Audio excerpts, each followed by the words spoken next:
New cars simply aren't built to last nearly as long as the older cars like this. Basic manual or torque converter automatic transmissions, far less electronic technology, a simple fuel source, engines that are naturally aspirated without turbos, and many of the 10 and 20-year-old vehicles were built from a time when manufacturers actually cared about getting customers to come back based on the quality and experience they had with their last vehicle. Manufacturers no longer care anymore. It's all about appeasing the shareholders, dazzling customers with exciting new technology and exciting new drivetrains. But all this additional technology and complexity in these modern day vehicles, as exciting as they are to drive, they simply are not built to last. Let's dive in and talk about some of the key reasons why these older cars will far outlast the new ones. Let's get into it now.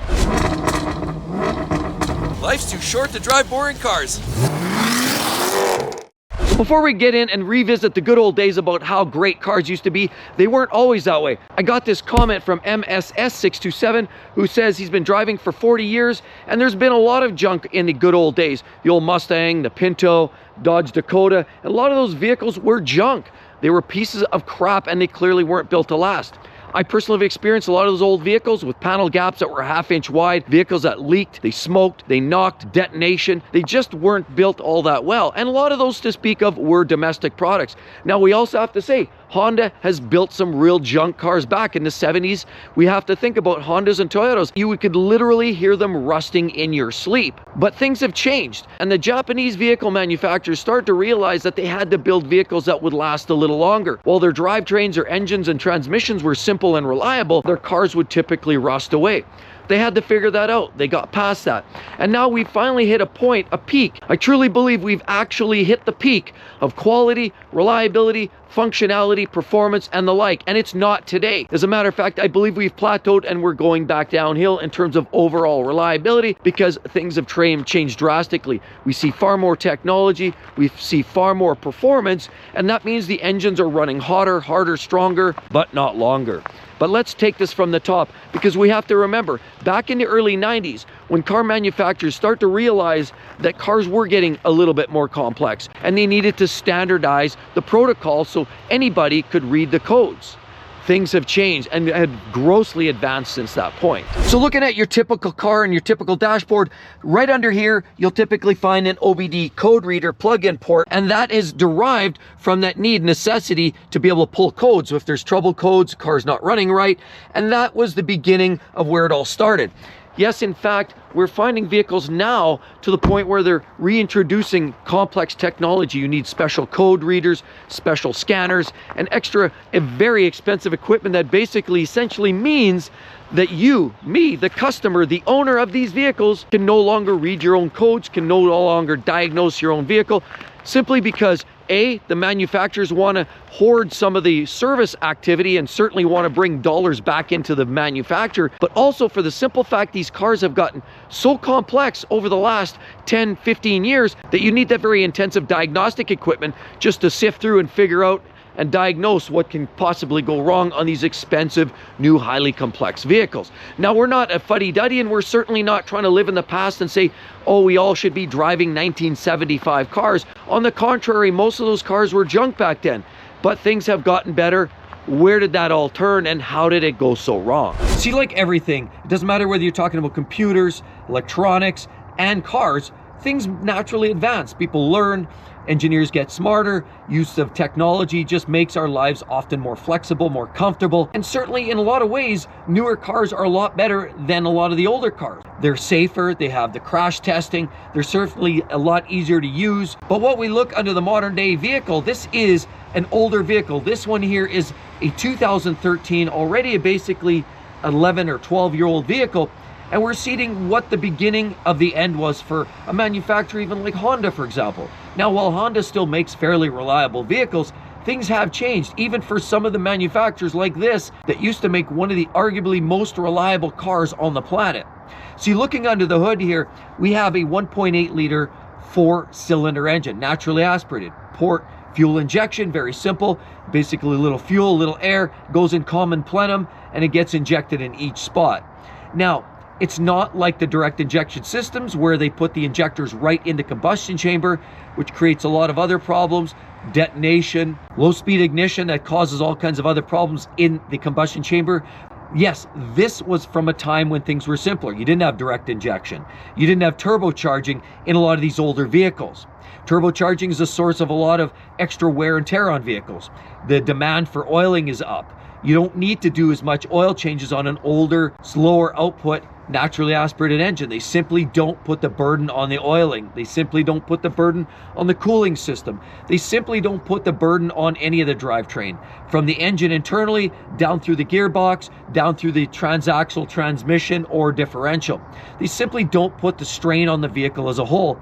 And so the older naturally aspirated engines like this, very economical, very reliable, and because everything's very accessible here under the hood, they're very easy to maintain.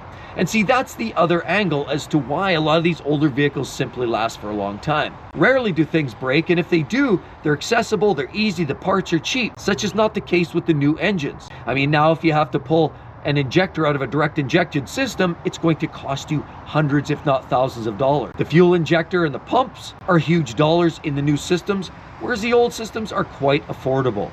Things are simple. O2 sensors, quite accessible. Oil changes, sure, every 8 to 10,000 kilometers. Belts, simple. And these old engines actually rocked a timing chain. See, that's the other perspective here. A lot of these new engines are using timing belts because in all their infinite wisdom, manufacturers feel that it's quieter. In some cases, they try to justify and say it's more reliable. In actuality, that's rarely the case. It's more conversely, a poorly designed timing chain setup can be unreliable, but that's few and far between, and that's usually more a response to, speccing out the wrong grade of plastic on the ramps or a poor host of components that keeps the chain tight. Some manufacturers are cheaping out and going with a single row timing chain, Mercedes for example, and that causes problems because that chain will tend to stretch. But when you get back to proper engineering, you don't have those issues. But timing belts are a wear item and you have to replace them. So manufacturers are starting to use more technology like timing belts, direct in fuel injection, turbocharging, and a lot of this other technology under the hood just makes vehicles far more expensive, far more unreliable, but while they're built to run superbly well when they're running and when they're brand new, they're not built to last as long. These vehicles were slightly over-engineered. They're understrained, and when they do break, the parts are cheap, and a lot of times people can afford to fix them on their own driveway. See, that's the other part. As soon as you take away the power from the owner to be able to change your own oil, to be able to change your own alternator, or troubleshoot your own diagnostics with a simple little code reader, that car now becomes cost prohibitive to own. And as soon as it gets to that place, people are more inclined to either trade it off, send it to the auction, or scrap it by the simple result of a bad engine issue, maybe a module that went south that might cost you $8,000 when the vehicle may only be worth $7,000. It may in fact obsolete that car very, very quickly. Whereas these old vehicles have far less of that technology, and people are more willing to just keep fixing, patching, put new parts in because the parts are cheap and the owners can do the work themselves. Whereas the dealers now are designing the vehicles to be manhandled literally only by the dealer service department solely, and it's hands off for you and I.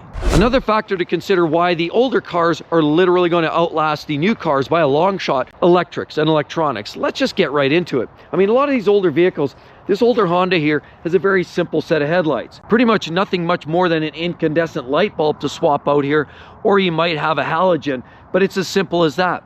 If you happen to crack this fixture, this might only cost you $200, and you could probably find a lot of these parts online, whether it's eBay or Amazon. Replacement parts are accessible and parts are relatively affordable. But when you look at a modern day Mercedes, for example our C300, each light fixture has temperature sensors in it, LEDs, all kinds of other aggressive tech. To replace a headlight where this one might be $200, the Mercedes, I've seen the bill, I've seen the invoice, $6,000 per corner. And that's where you actually lose a couple of headlights. Now you're into hawk for over $10,000 for a pair of headlights. And where a lot of manufacturers have been using basic technology and electrics for many years, it's nothing new and uncommon to have things like power mirrors, power sunroof. Things have in fact changed a lot of ways in a lot of modern day manufacturers because they've added a lot of extra complexity, a lot more computing power. Because now instead of having a basic little sunroof like this, they go and put a large panoramic glass which pops up, slides back, does all this weird maneuvering, And that glass is huge dollars. And the modules to drive that extra electronics means additional complexity and potential for failure, where these older vehicles are much simpler. Yes, even these moderately older vehicles still have central locking. You have lock, unlock. These vehicles here have one less feature to them. And the power folding mirrors just do not exist in this. This you have to do it the old school like this, see? Then you look inside these vehicles, these older vehicles here, you'll notice one key element. There's no large sunscreen in the middle. You don't have that big touch screen. You don't have all that extra electronics that go across. You don't have all this mood lighting that lights up. And while those technology pieces are very interesting and fun to watch and use, the fact remains is a very basic set of knobs and buttons like this barely ever fail. Even your heater controls, at the very most you have a little heater resistor in here, but everything's knobs and buttons and very cheap. Very little of the electronics going on, whereas the newer vehicles simply have far more technology wrapped up behind the hood. There's lights, there's all kinds of wide screens, big screens, touch screens, you name it. There's all kinds of technology going on behind the scenes. Now, I'm not one of these old fuddy-duddies that believes, oh, we should go back to all just crank windows and the absolute basic rubber floors. But in a lot of ways, I feel like we need to maybe pause, take a breath, and maybe look at the things that were working and maybe start eliminating some of those things that don't work that reliably. Now right here is another example of some of the older cars being far more reliable. We have a 5-speed automatic transmission in this generation of Civic, but you can also get a 5-speed manual gearbox, which makes it very reliable. But a lot of the modern day manufacturers decide in all their infinite wisdom, let's try some new things. In all the power of trying to transform and move into a newer high-tech world, they try things that maybe we never tried before. Continuously variable transmissions. Ask Nissan. They've had nothing but struggles and the company's on the verge of bankruptcy. A big part of it has to do with their CVT transmissions, but they can't build a proper transmission anymore. Now that unfortunately was an advancement that I truly believe was a regression in the quality as well as reliability of a lot of these modern day vehicles. The CVT transmission, in these cases with Nissan and Hondas, where Honda adopted that too, shortly after, a couple years after this car, all of a sudden realized that they were having some issues in their Civics and their Honda Accords, and that's where Honda's reputation started to take a nosedive. Honda was always one of the top pops in Consumers Reports lists, always trading punches with Toyota and Lexus and Acura, and Honda were always at the top, but they've been sliding, and some of it had to do with that automatic transmission or CVT transmission. See, this torque converter that's in this vehicle is the last of what they consider a relatively reliable setup. Now, unfortunately, they're also doing in other vehicles are adopting DCTs, dual clutch transmissions, very complex. We've got 2 rows of types of gears. We've got odds and evens, and they're alternating and they're constantly looking for the next gear. And of course, it's faster, it's more efficient, but they're heavier and they're more expensive. And so we're adding more complexity to these vehicles every single day. And so the addition to CVTs, DCTs, and a lot of these other vehicles now where they're adding in hybrid systems, they're just adding yet another layer of complexity that we never had before. And sure, while manufacturers like Toyotas and Lexus do know how to build a proper automatic transmission, they do know how to build a proper CVT with planetary gears, they do know how to build a proper hybrid system. The point is, they're not flawless, there are glitches, there are challenges, and unless you want to buy only a Toyota and you don't want to experiment with other brands, you're pretty much stuck buying the only manufacturer that, in my opinion, knows how to combine CVT as well as hybrid technology together. We're leading into a technological nightmare that truly is regressing the overall reliability of a lot of these vehicles. And while they might be fun and they're easy to use and they're great on fuel and in a lot of cases they perform well, we just got to realize a lot of these brands are not simply built to last anymore. Not like these basic vehicles, torque converter autos, naturally aspirated 4-cylinder or V6s in some of these vehicles. Make the power, transfer power to ground. And they looked at it in a very simplistic means. Things are getting far too complex with technology, electronics, modules, and of course, engines and transmissions are way more technologically advanced than we've ever seen them. And while some of them are arguably quite reliable, the problem is when they fail, they cost so much that you pretty much might as well throw the vehicle away. Another area of concern right now is the extensive use of plastics in a lot of modern day vehicles. And even this vehicle here, you can start to see the beginning of that transformation. While this one isn't totally transformed yet in terms of the new use of plastics, I mean, a lot of these manufacturers, when you look underneath here, they'll actually use plastic on the oil pans under here. So when you look underneath and you go to do an oil change, you'll find that a lot of times the pan that's actually the base to the engine that holds the oil, the sump, if you will, are actually made of plastic. You know, back in the day, you could buy those nice magnetic engine warmers that you just magnetically stick them to the bottom of the engine, plug them in for these cold temperatures. A lot of those, you can't do that anymore. They're plastic bottoms. They crack, they can split, and they're certainly more prone to leaking as well. There's just more examples of cheap products being used in the vehicles where they probably shouldn't have. Even the extra use of plastic up on the top here, while this here is a cover itself, this here down here is not so much. So even Honda is starting the use of some plastics. Now, some plastic doesn't matter. Does this matter? No. That's a housing for the air filter. Housing for the fuses. Doesn't matter. Doesn't matter. There's a lot of use of plastics that simply don't matter in any car.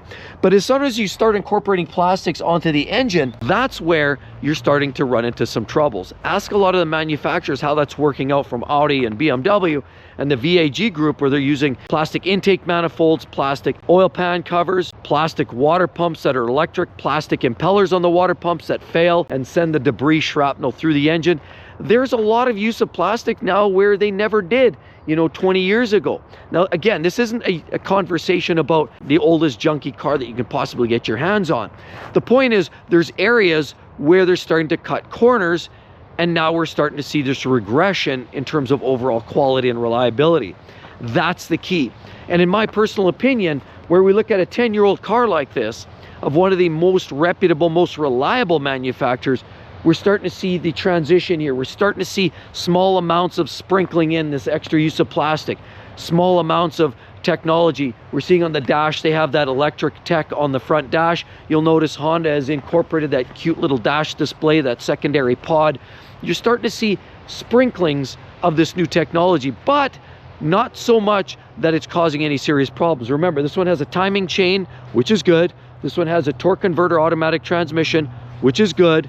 This has a naturally aspirated engine, which is good, all of which are good if you're looking for reliability and low cost of running and servicing. Well, this is not built to run a lot of races. It certainly will get you 300,000 or 400,000 kilometers trouble-free for years to come. And a lot of it is pushing the limits. How much can we go with this? Engineers are always thinking about what if.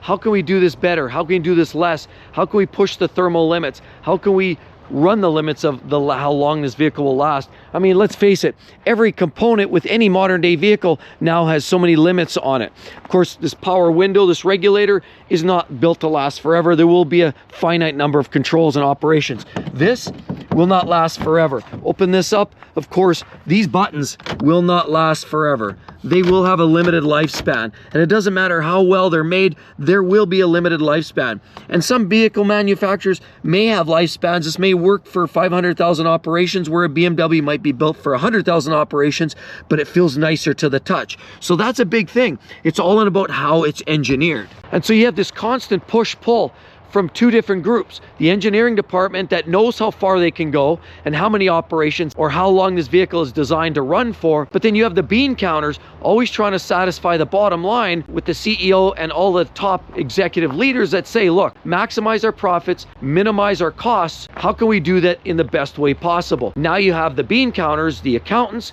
we also working hand in hand with the engineers saying, how much can we save here? How little can we do? And how long can we make this last just outside of warranty so we don't have all these callbacks? We don't want to infringe on our reputation. And we know as well, and the marketing department's working on the front end to constantly put people in the next vehicle. This throwaway marketing is a constant evolution as well, because they know that people, they're going to put you into a vehicle, and most people are flipping their vehicles in 3 to 4 years. And so warranty doesn't matter. And so quality of vehicles does not matter today like it did 20 years ago. 20, 25, 30 years ago, you buy a truck, the thing's still on the road today. You buy a new truck today, it won't last 10 years. So that's the key. That's the bottom line, is they know that people have a short attention span. People are seriously from a throwaway society, and they're willing to accept the fact that they're going to trade it in, trade it off, dump it, or do something different in 5 years anyway, so they don't build it to last as long as they possibly could. The engineers are kicking in, the marketers, the accountants, and the CEO is all bearing down, and the CEO and all of the senior leaders are accountable to shareholders when you're dealing with a publicly traded company. And without getting into the politics side of it, there's a lot going on behind the scenes why these vehicles are clearly built better 20 years ago than they are today. Now, if you go back into the 70s, you can make all kinds of arguments. They rusted, they leaked, they smoked, they just weren't built to the same capacity. But I truly believe that we've hit a point. We've hit that tipping point. And that tipping point was somewhere between 10 and 20 years ago, depending on the manufacturer, where we started introducing too much technology, started bringing in troublesome drivetrains, troublesome engines, troublesome transmissions. That means customers just want to toss the vehicle when it starts getting costly. This is literally the way the automotive industry is going. And that's why, sure, it's great to buy a brand new car.